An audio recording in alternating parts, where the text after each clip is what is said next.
Dear students, ਅਸੀਂ accounts ਦਾ GST ਵਾਲਾ chapter ਸ਼ੁਰੂ ਕੀਤਾ ਹੋਇਆ ਸੀ, ਜਿਹਦੇ ਵਿੱਚ ਅਸੀਂ ਕਲਾਸੀਫਿਕੇਸ਼ਨ ਆਫ GST ਪੜ੍ਹਿਆ ਸੀਗਾ। Goods and services tax the classification ਪੜ੍ਹੀ ਸੀ ਅਤੇ ਪੜ੍ਹਿਆ ਸੀ ਕਿਵੇਂ ਜਿਹੜਾ ਹੈ ਇਹਨੂੰ ਲੈਵੀ ਕੀਤਾ ਜਾਂਦਾ ਹੈ, GST ਨੂੰ ਕਿਵੇਂ ਸਪਲਾਈ ਆਫ ਗੁੱਡਸ ਦੇ ਉੱਤੇ ਲਗਾਇਆ ਜਾਂਦਾ ਹੈ। ਅਤੇ ਕਲਾਸੀਫਿਕੇਸ਼ਨ ਆਫ GST ਦੇ ਵਿੱਚ ਅਸੀਂ ਸੈਂਟਰਲ GST ਪੜ੍ਹਿਆ ਸੀਗਾ, ਸਟੇਟ GST ਪੜ੍ਹਿਆ ਸੀਗਾ ਅਤੇ ਇੰਟੀਗ੍ਰੇਟਡ GST ਪੜ੍ਹਿਆ ਸੀਗਾ। ਇਹ ਤਿੰਨ ਤਰ੍ਹਾਂ ਦੇ ਮੇਨ ਅਸੀਂ GST ਜਿਹੜੇ ਹੈ ਉਹਦੀਆਂ ਕਲਾਸੀਫਿਕੇਸ਼ਨਸ ਪੜ੍ਹੀਆਂ ਸੀਗੀਆਂ। ਅਤੇ ਹੁਣ ਜਿਹੜਾ ਸਾਡਾ ਮੇਨ ਕੰਮ ਹੈ ਉਹ ਹੈ ਅਕਾਊਂਟਿੰਗ ਦੇ ਨਾਲ GST ਨੂੰ ਜੋੜਨਾ। ਅਕਾਊਂਟਿੰਗ ਜਿਹੜੀ ਹੈ ਅਸੀਂ ਗੁੱਡਸ ਐਂਡ ਸਰਵਿਸਿਜ਼ ਜਿਹੜੀਆਂ ਹੈ ਜਾਂ ਸਾਡੇ ਜਿਹੜੇ ਲੈਣ ਦੇਣ ਹੈ ਉਹਨਾਂ ਨਾਲ ਰਿਲੇਟਡ ਜਿਹੜਾ ਹੈ ਅਸੀਂ GST ਬਾਰੇ ਪੜ੍ਹਾਂਗੇ ਕਿ ਅਕਾਊਂਟਿੰਗ ਦੇ ਵਿੱਚ ਕਿਵੇਂ GST ਐਪਲੀਕੇਬਲ ਹੁੰਦਾ ਹੈ, ਕਿਵੇਂ ਅਸੀਂ ਰਿਕਾਰਡ ਕਰਨਾ ਹੈ GST ਦੀਆਂ ਟ੍ਰਾਂਜੈਕਸ਼ਨਸ ਨੂੰ, ਲੈਣ ਦੇਣ ਨੂੰ।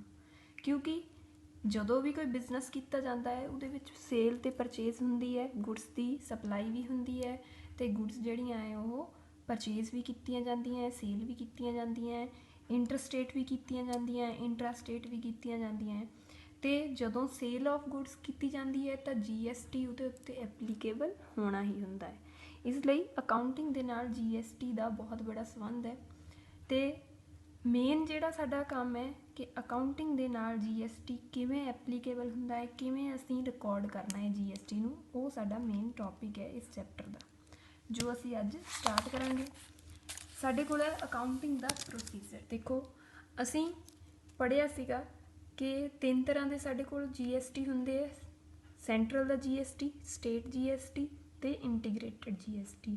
ਅਤੇ ਨਾਲ ਹੀ ਜਿਹੜਾ ਹੈ ਇੰਟਰਸਟੇਟ ਵੀ ਹੁੰਦਾ ਹੈ ਅਤੇ ਇੰਟਰਾਸਟੇਟ ਵੀ ਹੁੰਦਾ ਹੈ।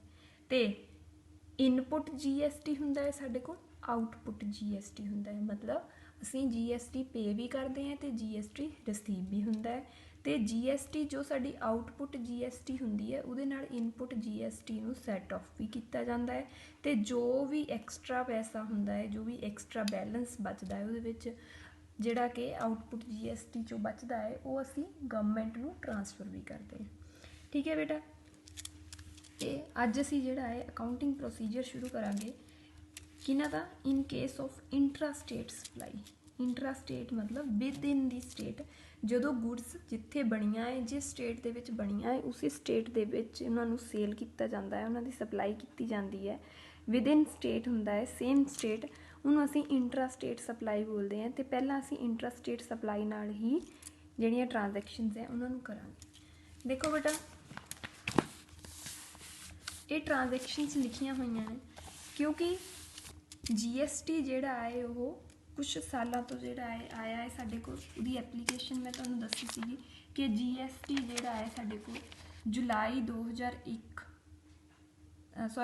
1 ਜੁਲਾਈ 2017 ਦੇ ਵਿੱਚ ਸਾਡੇ ਕੋਲ ਐਪਲੀਕੇਬਲ ਹੋਇਆ ਹੈ। ਮਤਲਬ 2017 ਤੋਂ ਜੁਲਾਈ ਮੰਥ ਤੋਂ GST ਲੱਗਣਾ ਸਟਾਰਟ ਹੋਇਆ ਹੈ। ਉਸ ਤੋਂ ਪਹਿਲਾਂ ਜਿਹੜਾ ਹੈ GST ਨਹੀਂ ਲੱਗਦਾ ਸੀਗਾ ਸੇਲ ਆਫ ਗੁੱਡਸ ਅਤੇ ਟ੍ਰਾਂਜੈਕਸ਼ਨਸ ਦੇ ਉੱਤੇ। ਉਦੋਂ ਹੋਰ ਕੋਈ ਟੈਕਸ ਲਗਾਇਆ ਜਾਂਦਾ ਸੀਗਾ, ਜਿਵੇਂ ਵੈਟ ਲਗਾਇਆ ਜਾਂਦਾ ਸੀਗਾ ਅਤੇ ਸੇਲਸ ਟੈਕਸ ਲਗਾਇਆ ਜਾਂਦਾ ਸੀਗਾ। ਅਤੇ ਉਦੋਂ ਜਿਹੜਾ ਹੈ ਇਹਦਾ ਅਕਾਊਂਟਿੰਗ ਪ੍ਰੋਸੀਜਰ ਹੋਰ ਹੁੰਦਾ ਸੀਗਾ। ਠੀਕ ਹੈ। ਅਤੇ ਸਿੰਪਲ ਟ੍ਰਾਂਜੈਕਸ਼ਨਸ ਜਿਨ੍ਹਾਂ ਦੇ ਵਿੱਚ GST ਐਪਲੀਕੇਬਲ ਨਹੀਂ ਹੁੰਦਾ ਉਹਨਾਂ ਦੀ ਐਂਟਰੀ, ਔਰ ਜਿਨ੍ਹਾਂ ਦੇ ਉੱਤੇ GST ਐਪਲੀਕੇਬਲ ਹੁੰਦਾ ਹੈ ਉਹਨਾਂ ਦੀ ਐਂਟਰੀ ਅਲੱਗ-ਅਲੱਗ ਹੁੰਦੀ ਹੈ, ਥੋੜ੍ਹਾ ਜਿਹਾ ਉਹਨਾਂ ਦੇ ਵਿੱਚ ਮੋਡੀਫਿਕੇਸ਼ਨ ਹੁੰਦੀ ਹੈ। ਮੈਂ ਤੁਹਾਨੂੰ ਦੋਨੋਂ ਤਰ੍ਹਾਂ ਦੀਆਂ ਟ੍ਰਾਂਜੈਕਸ਼ਨਸ ਕਰਾਉਂਗੀ, ਜਿੱਥੇ GST ਐਪਲੀਕੇਬਲ ਹੋਣਾ ਹੈ, ਜਿੱਥੇ GST ਐਪਲੀਕੇਬਲ ਨਹੀਂ ਹੋਣਾ ਹੈ। ਠੀਕ ਹੈ ਬੇਟਾ। ਹੁਣ ਦੇਖੋ, ਇੱਕ ਸਾਈਡ ਤੁਸੀਂ ਵੀ ਇਸੇ ਤਰ੍ਹਾਂ ਕਾਪੀ ਦੇ ਉੱਤੇ ਇਹ ਨੋਟਸ ਬਣਾਉਣੇ ਸ਼ੁਰੂ ਕਰਨੇ ਨੇ। ਇਹ ਜਰਨਲ ਐਂਟਰੀਜ਼ ਨੂੰ ਲਿਖਣਾ ਹੈ ਕਿਉਂਕਿ ਇਹੀ ਜਰਨਲ ਐਂਟਰੀਜ਼ ਜਿਹੜੀਆਂ ਹੈ ਤੁਹਾਨੂੰ ਹੈਲਪ ਕਰਨਗੀਆਂ ਟ੍ਰਾਂਜੈਕਸ਼ਨਸ ਨੂੰ ਸਮਝਣ ਦੇ ਲਈ। ਪੇਪਰ ਦੇ ਵਿੱਚ ਤੁਹਾਨੂੰ ਅਗਰ ਤੁਸੀਂ ਤਿਆਰੀ ਕਰਨੀ ਹੈ, ਅਗਰ ਤੁਸੀਂ ਇੱਕ ਜਗ੍ਹਾ ਦੇ ਉੱਤੇ ਇਹਨਾਂ ਟ੍ਰਾਂਜੈਕਸ਼ਨਸ ਨੂੰ ਲਿਖ ਕੇ ਨੋਟਸ ਬਣਾਏ ਹੈ ਦੈਨ ਤੁਸੀਂ ਇਹਨਾਂ ਨੂੰ ਪੜ੍ਹ ਕੇ ਹੀ ਰਿਵੀਜ਼ਨ ਕਰ ਸਕਦੇ ਹੋ। ਠੀਕ ਹੈ ਬੇਟਾ। ਇਹਨਾਂ ਨੂੰ ਸਾਰਿਆਂ ਨੇ ਨੋਟਬੁੱਕ ਦੇ ਉੱਤੇ ਲਿਖਣਾ ਹੈ। ਇੱਕ ਸਾਈਡ ਆਪਾਂ ਵਿਦਆਊਟ GST ਜਰਨਲ ਐਂਟਰੀਜ਼ ਲਿਖੀਆਂ ਨੇ, ਦੂਸਰੀ ਸਾਈਡ ਸਾਡੇ ਕੋਲ ਵਿਦ GST ਜਰਨਲ ਐਂਟਰੀਜ਼ ਨੇ। ਇਹ intra sale supply of goods and services ਦੇ ਉੱਤੇ ਹੈ। ਇੰਟਰਾ ਸਟੇਟ ਮਤਲਬ with in the state, state ਦੇ ਅੰਦਰ ਦੀ ਜਿਹੜਾ ਪ੍ਰੋਸੀਜਰ ਕਰਨਾ ਹੈ। ਅਸੀਂ ਇੰਟਰ ਸਟੇਟ ਵੀ ਕਰਾਂਗੇ ਪਰ ਪਹਿਲਾਂ ਅਸੀਂ ਇੰਟਰਾ ਸਟੇਟ ਦੀਆਂ ਐਂਟਰੀਜ਼ ਕਰਾਂਗੇ। ਦੇਖੋ, ਜਦੋਂ ਵੀ ਕੋਈ ਗੁੱਡ ਪਰਚੇਜ਼ ਕੀਤੀ ਜਾਂਦੀ ਹੈ ਜਦੋਂ GST ਐਪਲੀਕੇਬਲ ਨਹੀਂ ਹੁੰਦਾ ਐਂਟਰੀ ਦੇ ਵਿੱਚ, ਲੈਣ ਦੇਣ ਦੇ ਵਿੱਚ, ਉਦੋਂ ਸਾਡੀ ਟ੍ਰਾਂਜੈਕਸ਼ਨ ਜਿਹੜੀ ਹੈ ਉਹ ਕੀ ਬਣਦੀ ਹੈ, purchase account debit to cash, ਅਗਰ ਕੈਸ਼ ਦੇ ਵਿੱਚ ਪਰਚੇਜ਼ ਕੀਤੀ ਹੈ, ਅਗਰ ਚੈੱਕ ਦਿੱਤਾ ਹੈ ਤਾਂ ਬੈਂਕ ਲਿਖਾਂਗੇ, ਔਰ ਅਗਰ ਜਿਹੜੀ ਸਾਡੀ ਪਰਚੇਜ਼ ਹੈ ਉਹ ਅਸੀਂ ਉਧਾਰ ਕੀਤੀ ਹੈ ਤਾਂ ਅਸੀਂ ਉੱਥੇ ਕ੍ਰੈਡੀਟਰ ਦਾ ਨਾਮ ਸ਼ੋ ਕਰਾਂਗੇ, ਕ੍ਰੈਡੀਟਰਸ ਦਾ ਅਕਾਊਂਟ ਲਿਖਾਂਗੇ। ਮੰਨ ਲਓ ਰਾਮ ਤੋਂ ਪਰਚੇਜ਼ ਕੀਤੀ ਹੈ ਤਾਂ ਅਸੀਂ ਇੱਥੇ ਟੂ ਰਾਮ ਲਿਖਾਂਗੇ। ਠੀਕ ਹੈ ਬੇਟਾ। ਤੇ ਜਦੋਂ ਪਰਚੇਜ਼ ਜਿਹੜੀ ਹੈ ਉਹਦੇ ਵਿੱਚ GST ਸ਼ਾਮਿਲ ਹੋ ਜਾਂਦਾ ਹੈ, ਠੀਕ ਹੈ, GST ਐਪਲੀਕੇਬਲ ਹੁੰਦਾ ਹੈ, ਤਾਂ ਪਰਚੇਜ਼ ਅਕਾਊਂਟ ਡੈਬਿਟ ਸੇਮ ਹੋਏਗਾ, ਉਹਦੇ ਨਾਲ ਸਾਡੇ ਕੋਲ ਇਨਪੁਟ CGST ਹੋਏਗਾ, ਕਿਉਂਕਿ ਜਿਹੜਾ ਸਾਡਾ ਇੰਟਰਾਸਟੇਟ ਹੈ ਉਹਦੇ ਵਿੱਚ CGST ਔਰ SGST ਦੋ ਤਰ੍ਹਾਂ ਦੇ ਟੈਕਸ ਜਿਹੜੇ ਆ ਉਹ ਐਪਲੀਕੇਬਲ ਹੁੰਦੇ ਆ। CGST ਔਰ SGST ਅਕਾਊਂਟ ਡੈਬਿਟ ਹੋਣਗੇ ਇਨਪੁਟ GST, ਕਿਉਂਕਿ ਅਸੀਂ ਪਰਚੇਜ਼ ਕੀਤੀ ਹੈ ਤੇ ਅਸੀਂ GST ਪੇ ਕੀਤਾ। ਠੀਕ ਹੈ। ਟੂ कैश और बैंक अकाउंट कैश अगर कैश ट्रांजैक्शन है, जो चैक चाहता है बैंक, और अगर क्रेडिट जी क्रेडिट ट्रांजैक्शन है तो टू क्रेडिटर्स अकाउंट मतलब उधार परचेज की है। ठीक है बेटा। नैक्सट है साढ़े को for purchase of fixed asset, ये असी गुड्स की परचेज की की है, फिक्सड एसेट की परचेज की भी सेम ही है, सिर्फ असी परचेज की जगह फिक्सड एसेट का नाम लिखांगे। ठीक है। Fixed asset account debit to cash च की कैश, अगर चैक की बैंक, टू वेंडर अकाउंट अगर क्रेडिट च की है। ठीक है। नैक्सट है for purchase of fixed asset with GST, अगर GST एप्लीकेबल होंदा है तो fixed asset account debit to, क्योंकि परचेज की है, इनपुट GST, CGST SGST दोनों तरह के टैक्स जोड़े आ वो एप्लीकेबल होंगे। नैक्सट है टू कैश, अगर कैश च है, बैंक जो चैक च है, अगर क्रेडिट आप उधार खरीदी है तो वेंडर का अकाउंट। ठीक है बेटा। नैक्सट है परचेज रिटर्न, कई बार की होंदा है जो आप कोई गुड परचेज करते हैं, कोई डिफैक्ट निकल जाए वो या जो असी गुड मंगाई है वो गुड ना हो, कोई होर गुड आ जाए तो असी परचेज जी है वो रिटर्न कर दें, वो गुड नूं जिहड़ा है असी वापस कर दें। तो जो गुड नूं जिहड़ा है वापस कर दिता जाता है उदों जिहड़ा है परचेज रिटर्न मन्नी जाती है। ठीक है। जो परचेज रिटर्न की जाती है तो परचेज के नालों उल्ट एंट्री पैंदी है साडी, जिस क्रेडिटर तो परचेज की है क्रेडिटर का account debit to purchase return account. ठीक है। तो GST एप्लीकेबल होंदा है तो creditors account debit to purchase return to input CGST input SGST, जिहड़ा कि टैक्स जिहड़ा असीं पेएबल कीता है। ठीक है। तो ये सी परचेज और परचेज रिटर्न दी एंट्रियां। इदां ही साडे कोल नैक्सट सेल ऑफ गुड दियां है, सेल रिटर्न दियां है, for goods withdrawn bye proprietor for personal use. ठीक है। परसनल यूज़ के लिए जो गुड्स नूं परचेज किया जाता है। ठीक है बेटा। सेल ऑफ गुड दे विच परचेज तो उल्ट एंट्री पैंदी है, अगर कैश च सेल की है तो कैश अकाउंट डैबिट, चैक च की है बैंक अकाउंट डैबिट, अगर उधार सेल की है तो debtors account debit to sale account. तो GST के नाल की होना है साढ़े को, बाकी ट्रांजैक्शन सेम रहनी है, to output CGST to output SGST जोड़ा है असी लिखांगे, क्योंकि सेल की है तो GST सानू जोड़ा है वो रिसीव हो रहा है। अगे सेल रिटर्न है, सेल रिटर्न भी परचेज रिटर्न की तरह ही ये जी है, ये sale return account debit to debtors account असी क्रेडिट करते हैं, क्योंकि इत्थे डैप्टर का अकाउंट डैबिट होंदा है। इदा ही जिहड़ा है आउटपुट CGST और SGST की भी एंट्री असी नाल पावांगे अगर विद GST। ठीक है बेटा। नैक्सट है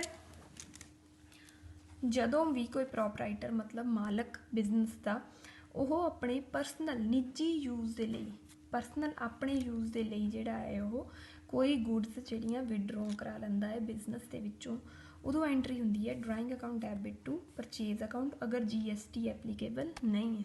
ठीक है।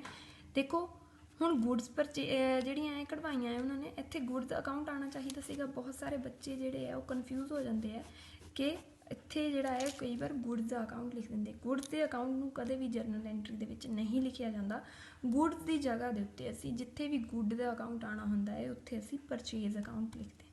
ठीक है बेटा।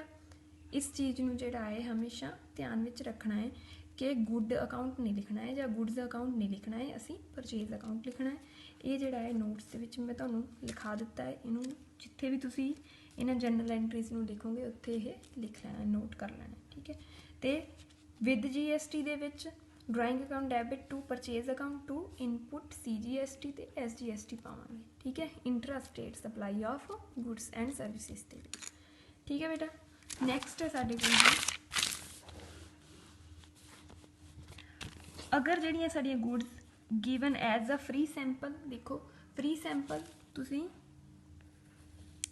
सुनिया होना है, फ्री सैंपल की हुंदा जदों भी कोई कंपनी प्रोडक्ट बनाती है, कोई नवा प्रोडक्ट इंट्रोड्यूस करती है, पहला तो उन्होंने कोल चलदा ही हुंदा है, नवा प्रोडक्ट इंट्रोड्यूस करती है तो उन्होंने फ्री सैंपल दे विच जिहड़ा प्रोडक्ट चल रहा हुंदा है उहदे नाल एक छोटी बोतल दे विच या छोटी पैकिंग दे विच प्रोडक्ट जिहड़ी आ ओह फ्री दे दिंदी है, फ्री सैंपल दे दिंदी है कि कस्टमर यूज़ करन ते इह वाले प्रोडक्ट लई भी परचेज करन, ठीक है।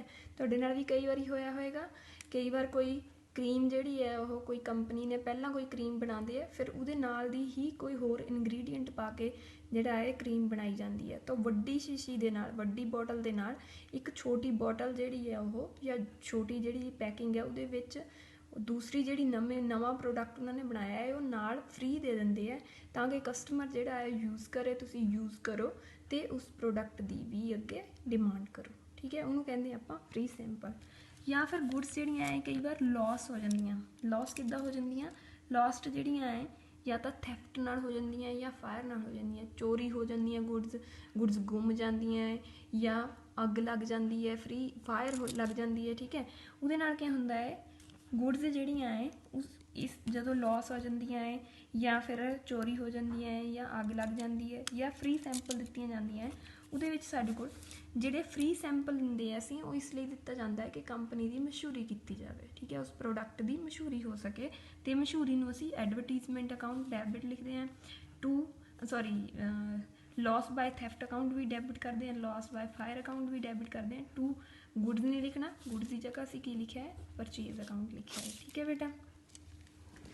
नैक्सट अगर GST नाल है तो असीं इनपुट जिहड़ी है CGST ते SGST दोनों ही लिखांगे क्योंकि गुड्स जिहड़ियां है उन्हां दे उत्ते इंट्रा स्टेट दे विच CGST ते SGST दोनों ही पेएबल हुंदे। नैक्सट है फॉर एक्सपेंसिस, जदों भी कोई एक्सपेंसिस पे किए जाते हैं कंपनी के द्वारा बिजनेस के द्वारा तो पर्टिकुलर एक्सपेंस का अकाउंट डेबिट किया जाता है, टू कैश के पे किया है कैश अगर चैक च किया है तो बैंक अकाउंट आएगा। अगर GST है GST दे विच क्योंकि एक्सपेंस असी पे करना है, जदों भी आप GST पे करते हैं उदों असी इनपुट CGST और SGST लिखते हैं, अगर रिसीव करते हैं तो आउटपुट लिखते हैं, ठीक है। तो पे किया है रेंट असी तो इनपुट CGST और SG अकाउंट भी डेबिट किए जाते हैं। फॉर इनकम का जोड़ा है वो एक्सपेंसिस नाल उल्ट होंदा है, इत्थे expense account debit to cash bank लिखते हैं, तो इनकम दे विच कैश या बैंक अकाउंट में डेबिट करते हैं तो टू इनकम लिखते हैं, ठीक है। तो इनकम जिहड़ी है उहदे उत्ते सानू जिहड़ा GST है वो रिसीव हो रहा है, मतलब आउटपुट GST है, आउटपुट CGST और SGST जिहड़ा है वो अकाउंट क्रैडिट कर दिते जाते हैं, ठीक है बेटा। ये भी तुसी कॉपी के उत्ते नोट कर लेना है। नैक्सट है साडे कोल मेन जो एंट्रीज है वो है set of journal entries for CGST और SGST।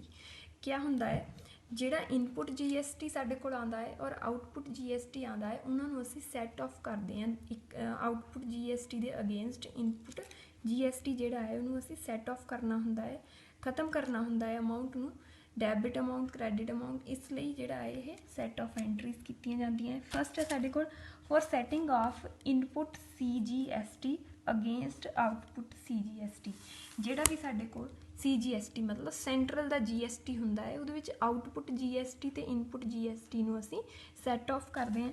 Output CGST account debit to input CGST account balance किया जाता है, इदां ही SGST दा output SGST account to input SGST account इन्हों भी सैट ऑफ किया जाता है।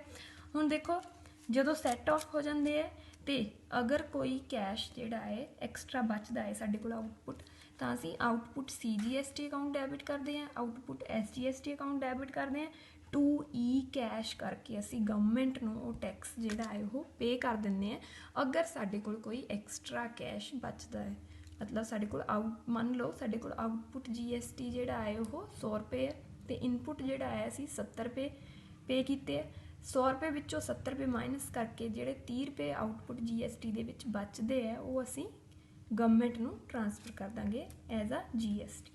ठीक है बेटा, ये तीनों एंट्रीज नूं असीं कंबाइन करके एंट्री भी पा सकते हैं तो वो कंबाइंड एंट्री भी लिखी हुई है। देखो output CGST account debit, output SGST account debit, क्योंकि इत्थे भी ये जिहड़े है दोनों डेबिट होए है, इत्थे भी डेबिट होए है, डेबिट कर दे। To input CGST, to input SGST भी करांगे, टू ई कैश अकाउंट कर देंगे। इन्हां तीन एंट्रीज नूं असीं कंबाइन करके भी पा सकते हैं। इहदे विच तुहानूं ईजीनैस हुंदी है, पहलां तुसीं ये वाली एंट्रीज पा के देख सकते हो, फिर तुसीं कंबाइंड एंट्री भी पा सकते हो। ਜਦੋਂ ਆਪਾਂ ਅੱਗੇ ਟ੍ਰਾਂਜੈਕਸ਼ਨਸ ਕਰਾਂਗੇ ਫਿਰ ਜਿਹੜਾ ਹੈ ਇਹਨਾਂ ਅਮਾਊਂਟ ਦੇ ਨਾਲ ਜਿਹੜਾ ਇਹਨਾਂ ਟ੍ਰਾਂਜੈਕਸ਼ਨ ਨੂੰ ਸੋਲਵ ਕਰਾਂਗੇ। ਅੱਜ ਦੇ ਲਈ ਤੁਸੀਂ ਇਹ ਸਾਰੀਆਂ ਟ੍ਰਾਂਜੈਕਸ਼ਨਸ ਨੂੰ ਕਾਪੀ ਦੇ ਉੱਤੇ ਲਿਖ ਲੈਣਾ ਹੈ ਤੇ ਨੋਟ ਕਰ ਲੈਣਾ ਹੈ ਤੇ ਇਹਨਾਂ ਨੂੰ ਯਾਦ ਵੀ ਕਰਨਾ ਹੈ। ਠੀਕ ਹੈ ਬੇਟਾ, ਥੈਂਕ ਯੂ ਸਟੂਡੈਂਟਸ।